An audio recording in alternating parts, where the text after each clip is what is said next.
ನಮಸ್ಕಾರ ವೀಕ್ಷಕರೇ, ನೀವು ನೋಡ್ತಾ ಇದ್ದೀರಾ ಸಂಪಾದಕ ಯೂಟ್ಯೂಬ್ ಚಾನಲ್. ನಾನು ಸಂಖ್ಯೆ.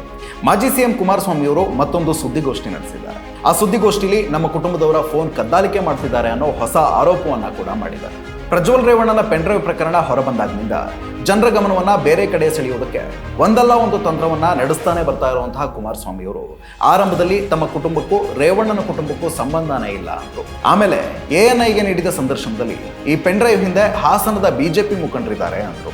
ಆನಂತರ ಇದರ ಸೂತ್ರಧಾರ DCM DK ಶಿವಕುಮಾರ್ ಅಂದ್ರು.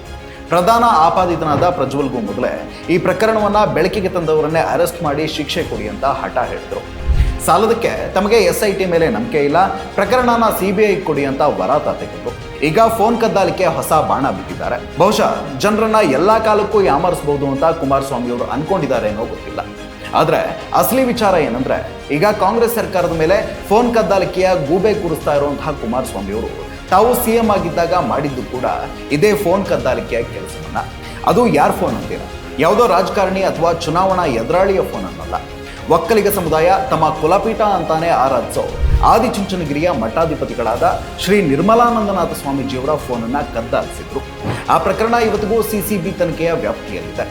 ಕೇವಲ ಸ್ವಾಮೀಜಿ ಮಾತ್ರವಲ್ಲ, ನಟರಾದ ದರ್ಶನ್, ಯಶ್, ಸುಮಲತಾ ಅಂಬರೀಶ್ ಸೇರಿದಂತೆ ಒಟ್ಟು 47 ಜನರ ಫೋನ್ಗಳನ್ನ CM ಆಗಿದ್ದ ಕುಮಾರಸ್ವಾಮಿ ಅವರ ಅಪ್ಪಣೆ ಮೇರೆಗೆ ಕದ್ದಾಲಿಕೆ ಮಾಡಲಾಗಿತ್ತು. ಅಷ್ಟಕ್ಕೂ ಇವರೆಲ್ಲರ ಫೋನ್ಗಳನ್ನ ಕದ್ದಾಲಿಸಿದ್ದು ಸಮಾಜದ ಉದ್ಧಾರಕ್ಕಾಗಿಯೋ, ಅಪರಾಧ ತನಿಖೆಯೊಂದರ ಪತ್ತೆಗಾಗಿನೋ ಅಥವಾ ದೇಶದ ಭದ್ರತೆಯ ಕಾರಣಕ್ಕೋ ಅಲ್ಲ.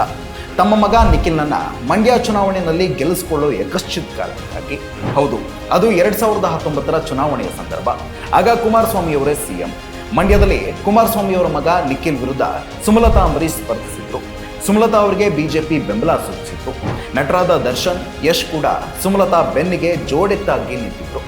ಒಕ್ಕಲಿಗ ಮತದಾರರೇ ನಿರ್ಣಾಯಕರಾಗಿರೋ ಮಂಡ್ಯದಲ್ಲಿ ಆದಿಚುಂಚನಗಿರಿ ಮಠದ ಭಕ್ತರು ಅಪಾರ ಸಂಖ್ಯೆಯಲ್ಲಿದ್ದಾರೆ. ನಿರ್ಮಲಾನಂದನಾಥ ಸ್ವಾಮೀಜಿಯವರು ಸುಮಲತಾ ಅವರನ್ನ ಬೆಂಬಲಿಸಬಹುದು ಅನ್ನೋ ಗುಮಾನಿ ಕುಮಾರಸ್ವಾಮಿ ಅವರನ್ನ ಕಾಡ್ತಾ ಇತ್ತು. ಅಂತಹ ಬೆಳವಣಿಗೆಗಳ ಮೇಲೆ ನಿಗಾ ಇಡೋ ಸಲುವಾಗಿನೇ ಸ್ವಾಮೀಜಿಗಳ ಫೋನನ್ನ ಕದ್ದಾಲಿಕೆ ಮಾಡಿಸಿತ್ತು. ಅಂದಹಾಗೆ CCB ಅವರು ಕೂಡ ಯಾರ್ಯಾರದ್ದೋ ಫೋನನ್ನ ಕದ್ದಾಲಿಕೆ ಮಾಡೋಕೆ ಸಾಧ್ಯವಿಲ್ಲ.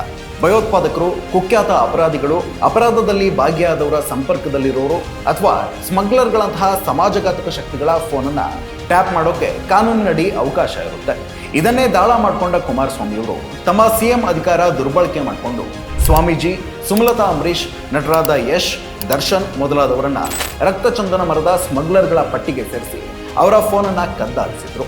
ತಮ್ಮನ್ನ ತಾವು ಒಕ್ಕಲಿಗರ ಲೀಡರ್ ಅಂತ ಕರೆದುಕೊಳ್ಳೋ ಕುಮಾರಸ್ವಾಮಿ ಅವರು ಒಕ್ಕಲಿಗ ಸಮುದಾಯವಷ್ಟೇ ಏಕೆ, ಇಡೀ ನಾಡೇ ಗೌರವದಿಂದ ಕಾಣುವಂತಹ ಸ್ವಾಮೀಜಿಗಳನ್ನ ತಮ್ಮ ಮಗನ ಗೆಲುವಿನ ರಾಜಕೀಯ ಸ್ವಾರ್ಥಕ್ಕಾಗಿ ಸ್ಮಗ್ಲರ್ಗಳ ಪಟ್ಟಿಗೆ ಸೇರಿಸ್ತಾರೆ ಅಂತಾದ್ರೆ ಅವರದು ಅದಿನೆಂತ ಕೀಳು ರಾಜಕಾರಣ ಇರಬೇಡ.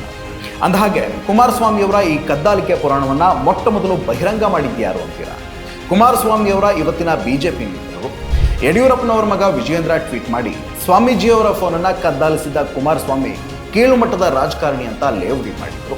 ಆದ್ರೆ ಈಗ ಅದೇ ಬಿಜೆಪಿಯವ್ರ ಜೊತೆ ಕುಮಾರಸ್ವಾಮಿ ಮೈತ್ರಿ ಮಾಡಿಕೊಂಡಿದ್ದಾರೆ. ತಮ್ಮ ಹಳೆಯ ಕದ್ದಾಲಿಕೆಯ ಟ್ರ್ಯಾಕ್ ರೆಕಾರ್ಡ್ ಅನ್ನ ಮರೆತು ಪ್ರಜ್ವಲ್ನನ್ನ ಬಚಾವ್ ಮಾಡೋ ಏಕೈಕ ಕಾರಣಕ್ಕೆ ಬೇರೆಯವರ ಮೇಲೆ ಕದ್ದಾಲಿಕೆಯ ಗೂಬೆ ಕೂರಿಸೋಕೆ ಸರ್ಕಸ್ ಮಾಡ್ತಿದ್ದಾರೆ. ಇದೊಂಥರ ಹೆಂಗಿದೆ ಅಂದ್ರೆ, ಗಾಜಿನ ಮನೆಯಲ್ಲಿ ನಿಂತು ಬೇರೆಯವ್ರ ಮನೆಗೆ ಕಲ್ಲು ಬೀಸ್ತಾ ಇರೋ ಹಾಗಿದೆ. ಒಟ್ನಲ್ಲಿ ಒಂದಂತೂ ಸತ್ಯ, ಕಾಮಾಲೆ ಕಣ್ಣಿಗೆ ಜಗತ್ತೆಲ್ಲ ಹಳದಿ ಅನ್ನೋ ರೀತಿ ತಾವು CM ಆಗಿದ್ದಾಗ ಬೇರೆಯವರ ಫೋನ್ಗಳನ್ನ ಕದ್ದಾಲಿಸಿದ್ದ ಕುಮಾರಸ್ವಾಮಿ ಅವರು ಈಗ ಬೇರೆಯವರ ಮೇಲೆ ಕದ್ದಾಲಿಕೆಯ ಆರೋಪ ಹೊರಿಸಿದ್ದಾರೆ. ಇಂತಹ ಆರೋಪ ಪ್ರತ್ಯಾರೋಪಗಳ ಮೂಲಕ ಪ್ರಜ್ವಲ್ ರೇವಣ್ಣ ನಡೆಸಿದ್ದ ಅತಿದೊಡ್ಡ ಲೈಂಗಿಕ ಹಗರಣದ ತನಿಖೆಯ ದಿಕ್ಕನ್ನೇ ತಪ್ಪಿಸುವ ಹುನ್ನಾರವಿದ್ರೂ ಅಚ್ಚರಿಯಿಲ್ಲ.